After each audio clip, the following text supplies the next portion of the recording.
Hello, welcome to the howto.org channel. Delete Google Chrome cache, cookies, or history is very easy. We'll go to the top right and click on the three dots. Here we should look for More Tools, and when we pass the mouse, we get the option Clear Browsing Data. We can also enter directly using the shortcut Ctrl-Shift-Delete on the keyboard. We will click and a window will appear with various options. We can delete history, cookies and cache. To delete one, we must set it to activate the checkbox.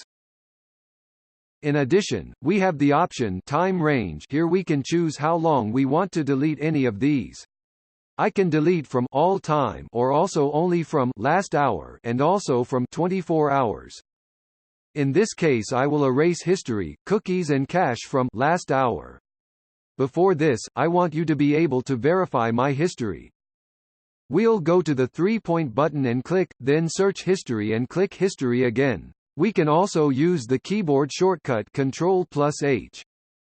Here again we click on Lock Safe Search to activate the filters and wait a few seconds to load up to 100%. History again. We can also use the keyboard shortcut Ctrl+H. Here again we click on Lock Safe. Ready, we've got it activated. When someone searches for adult content by Google, it won't appear in searches. Keyboard shortcut Ctrl+H.